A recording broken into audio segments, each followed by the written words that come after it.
Hey guys, and welcome to Shamrock's Garage. Today we're going to be talking about flaring tubing. In particular, some of this softer.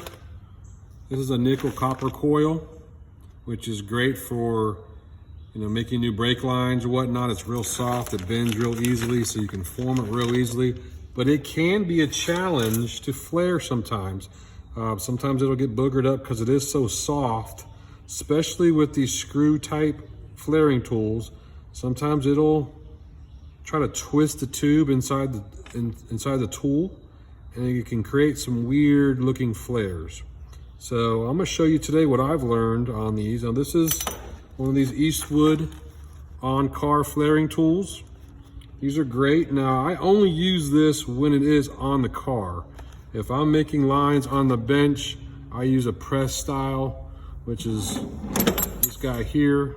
This is the real deal. Makes perfect flares every time. I'll make another video on that one.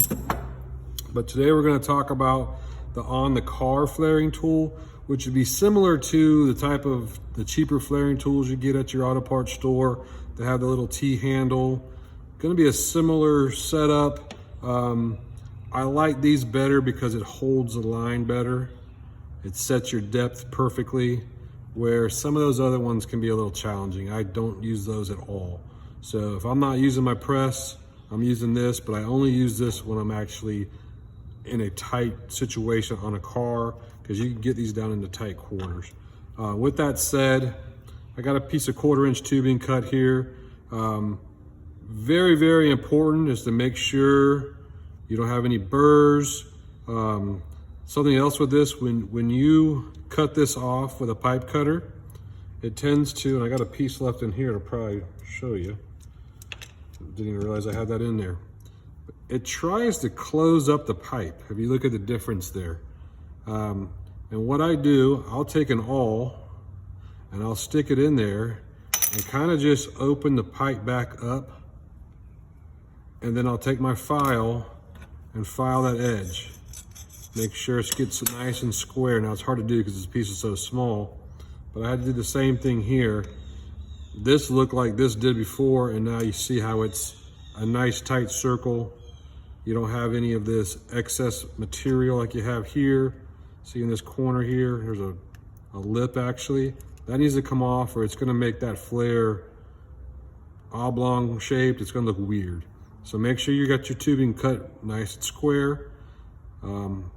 The lip all taken off of it, whether you're using awl in here and just kind of work it around and make sure it's nice and round in there. But that's a key step in the process. So on these on-the-car flaring tools, these are great actually. This has gotten me out of plenty jams. You have a depth tool, so you put the tubing in there, and these are size specific. So this is 1/4-inch. I'm using 1/4-inch tubing. This is my 3/16 one, so obviously 3/16 tubing. So you have to buy one for each size pipe, which not a big deal. So this is your depth gauge, all right? And basically they kind of did a redundant system here. You have this that screws in here and sets the depth, okay? So once this is bottomed out, the depth is right. But they also gave you a window right here where you can see it has a line, and that's right where the pipe should end, and that's right where this tool ends. So make sure this is threaded all the way in, and that's your depth. So once you got your depth set, you're gonna tighten these 2 bolts down. And you wanna get these pretty snug because you don't wanna push the pipe out of the back, or the tube out of the back of the tool. So once you thread this in, if these aren't tight, you're just gonna take this and push it out. You're not gonna do anything. All right, so take that back out. Now you're done with this. So this has operation 1, operation 2. OP1's there, so it's gonna go in first. Now on this, you wanna add a little bit of lube. So I'm just gonna take it and dip it in some lube over here. Don't take a lot. And I found you want to try to be smooth with this, as far as it's impossible to do it in one rotation. especially when you're in a car and you're in tight quarters, but you don't want to be like yanking on it. Just kind of do it smooth. So if you're in the car, you'd probably have this much space, and you're just doing it nice and smooth. And it'll bottom out. When I say bottom out, this tool is set up to once this nut bottoms out against here, you're done. So now we'll back that back out. Sometimes I'll run it back in, just make sure everything's good. Back it out.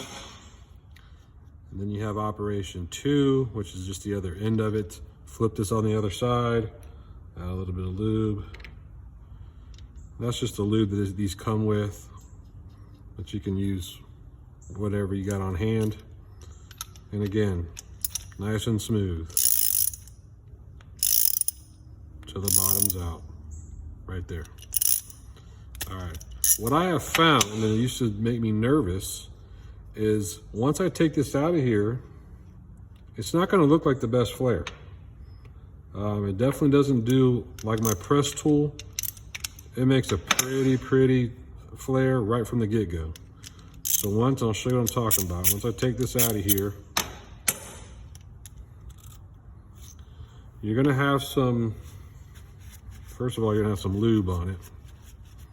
I mean, it's not a bad looking flare, but you're gonna have some weird irregularities around here. And I found there's no way, I've tried all different types. I've even tried using a impact gun to run it in it was a 1/4 inch, but just run it in where it was like a real smooth, quick motion. I tried doing it real slow, and you always end up with these weird little wrinkles around here. And that used to make me nervous. What I found is we're not done making this tubing yet. Obviously you would already have this on here. I'm gonna take you over to my vise. I have a fitting set up in the vise here that's gonna simulate basically if you were putting it on a brake fitting or whatnot. So we're gonna thread this on here, and this is key. So you're gonna go to tighten this, but you're not just gonna crank down on it. You're gonna tighten a little bit, back up. Tighten a little bit, back up. Tighten a little bit, back up. And keep doing that until you feel like it's tight as it would be if you were actually installing it for the final installation. So you're just gonna keep doing that. And you're forming the tubing to that fitting. Okay, so that's about as tight as I would go in the car. And now you'll see what I'm talking about. If I take this back off, you'll see that now you actually have a real decent looking flare.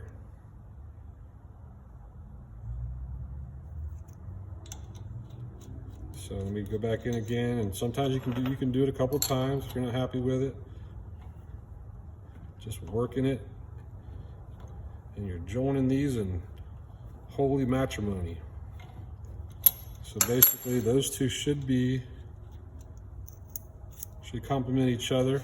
Let me wipe this off, because you will get some lube in there. And now that's not a bad looking flare. You kind of did away with the little bubbles. It's nice and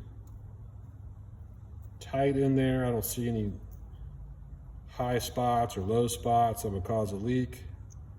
And you should be good to go with that flare. Now this is pretty much just with this softer tubing, which everybody's using now because it's so much easier to form. You really don't even need a tubing bender. You can kind of just bend it around whenever you need to bend it around. Makes life a lot easier. And like I was saying, these on the car tools, let me put you back where we were. Hopefully that's about where we were. These on the car tools are good just for that. If I'm ever making a tube or brake line or whatnot on the bench, I'm using the press type tool. It just makes a much cleaner looking flare. And I'll do one real quick for you. So I'll put this back in here. And the way this works, and I'll go ahead and see if I can get you where you can see what I'm doing. That should be pretty good, I think. Right right around there.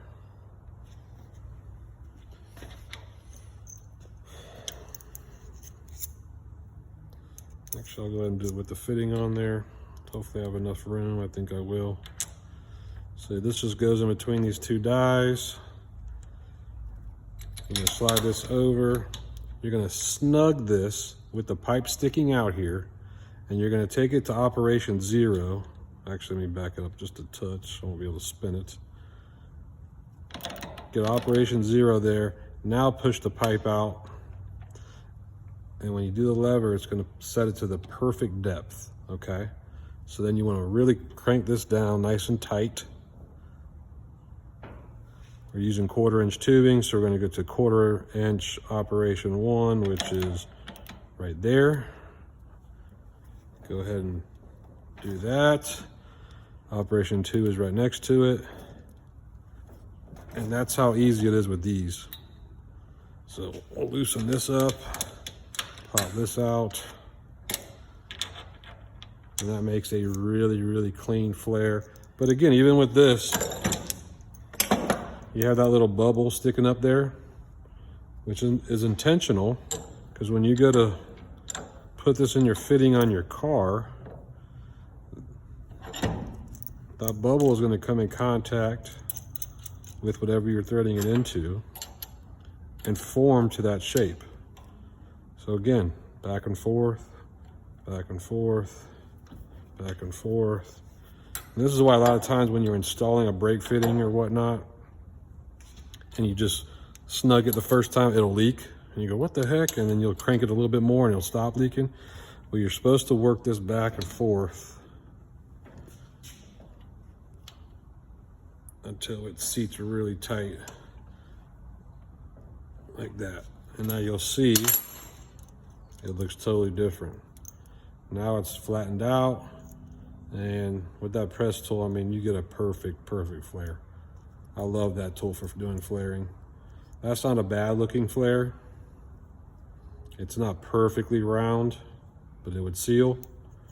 That is perfectly round and looks great. So hopefully that helps you a little bit on some flaring tips and tricks. I appreciate you watching. Have a good day.